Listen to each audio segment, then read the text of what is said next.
want to talk today about why you should probably not waste your time arguing with people. And I bet many of you have been in situations in your life where you're just arguing about something really intensely, usually about a particular perspective. I'm not talking here about arguing as to who washed the dishes better than the other person, but rather points of view, positions that you hold dearly, that sort of thing. And I can tell you that you are almost always just wasting your time unless you're just trying to sharpen your argumentation skills or just enjoy this sort of thing. And there are very specific reasons for this. So basically, I want to tell you, if you want to save time and stop arguing with people, and we all can fall into this trap, it's pretty normal, then listen to what I have to say.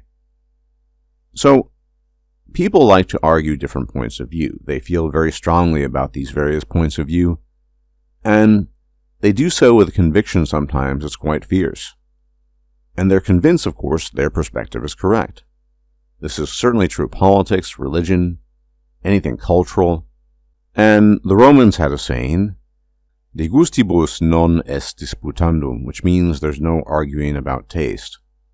Usually this is applied to things like food, art, music. But I'm going to argue here that this phrase, this saying, applies to pretty much everything. Now, the basis of every human belief isn't particularly rational. This is an emotivist position, because if you observe people and observe yourself, the things you hold most dear, the things that you feel most viscerally, were not positions you necessarily reason yourself into. That might come later. I'll talk about that. But rather the things you feel intuitively, the things you feel viscerally, in your gut. Why you feel a particular way about something is ultimately mysterious. Ultimately, of course, a combination of your genes and environment, things pushing you in a certain direction that you had ultimately no control over. Now, why is this important? Because if you cannot actually explain the origins of why you feel a particular way about things, then everything that comes after that is ultimately just a form of post hoc rationalization or justification. How you feel about something is the most important guiding light in how you address things. And there are tons of examples of this. Probably the best one would be religion, obviously. I don't think people reason themselves necessarily into religious positions, or even out of them. It's something you either feel or you don't feel. I've said many times on this channel, I have not a single religious bone in my body. I've never felt it. I feel nothing compelling about the arguments for that reason. And likewise, religious people who have sincere religious belief in the divinity of some entity they're certain exists, these are also gut feelings that they have, ultimately. And so, when people engage in debate and discussion, say about religion, all the arguments they're producing are arguments that are coming after the fact based on their intuitive gut feeling about certain things. And this obviously holds true for politics as well. People with extreme positions on anything. For example, abortion. The reason why people are for or opposed to abortion has nothing to do with rational, reasonable arguments. It's because they feel it in their gut somehow, intuitively, that it doesn't feel good. It doesn't sound good. Hence, they don't perceive it to be good. And then they will marshal a bunch of arguments to justify their position, as they would for particular religious positions or lack thereof. The same is true of politics. People think things are bad or immoral also based on these intuitions. As absurd as it may sound, ultimately, so-called complex beliefs about religion, politics, culture, this sort of thing, they're no fundamentally different than the taste you have for broccoli or pizza. Some people hate broccoli, some people like it, some people are in the middle, and you can't really explain why. It either tastes good to you or it doesn't, or it's sort of neutral. And the same applies to basically everything else. We're pushed by unknown feelings and intuitions into something that we then assume is self-generated. For example, as I said, our position on abortion, or the existence of a deity.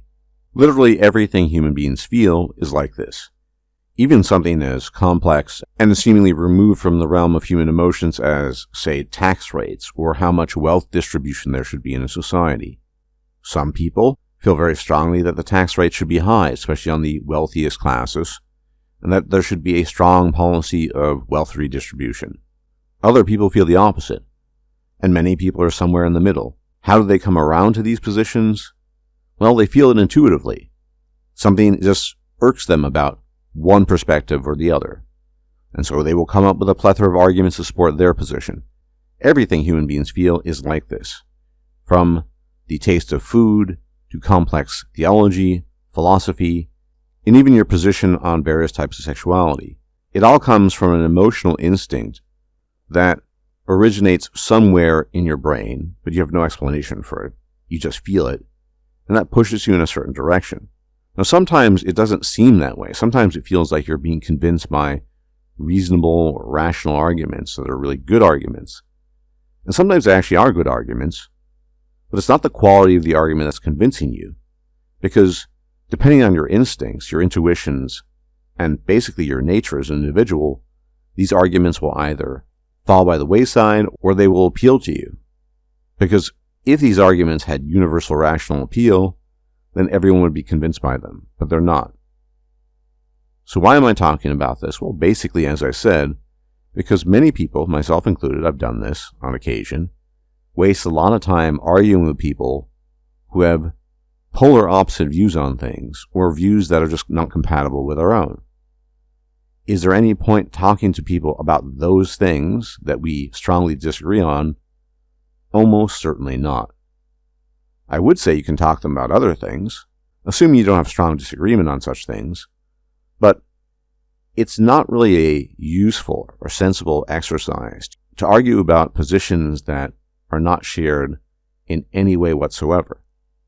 Now, if someone's more middle of the road or somewhat close to you, but not exactly in the same aisle, so to speak, yeah, you might have a discussion.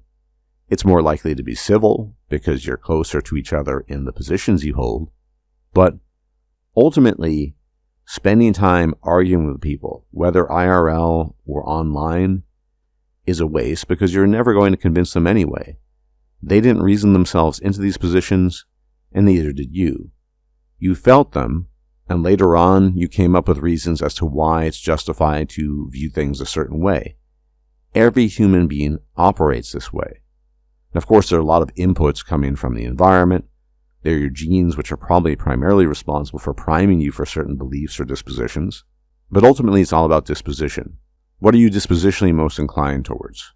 And because we're not all dispositionally the same, you can sometimes end up in a situation where you're involved in a fight, a discussion, or an argument. So next time you catch yourself in the throes of an intense argument, think about it for a while. Is your goal simply to argue for the sake of arguing? Is it to sharpen your rhetorical skills? Okay, in those cases, I could see you sort of making an argument, no pun intended, for why you want to do this. But conversely, if you think your position is simply important, because you truly believe it's important, and or you want to convince the other person, I can assure you, you're wasting your time. Do you really think you'll ever convince somebody who hates Trump not to hate Trump? And conversely, do you think you're ever going to convince somebody who hates the Democrats to not hate the Democrats? No, it's a fool's errand, and this applies to everything across the board. Human beings feel things, and then we come up with reasons to justify those feelings. Every one of us, myself included, does this. No exceptions. And with all of that said, I hope I have granted you some more time in your future life to not waste time arguing with people when it's absolutely pointless to do so. In any event, thank you very much, as always, for tuning in. Many special thanks to my patrons on Patreon and my donors on PayPal. You guys are the lifeblood of the channel. Without you, this channel could not exist. Thank you so much. And if you can hit the bell icon to be informed of my videos, it would really help. Much appreciated. As well as engaging in the usual YouTube jazz of liking the video, sharing the video, leaving a comment, subscribing if you're not yet a sub. And if I'm still alive, I'll check you out next time. Until then, may the gods watch over you. Bye-bye for now. If you liked this video, please like, share, and subscribe. And if you enjoy my content, please consider making a donation or becoming a patron. Thanks for watching.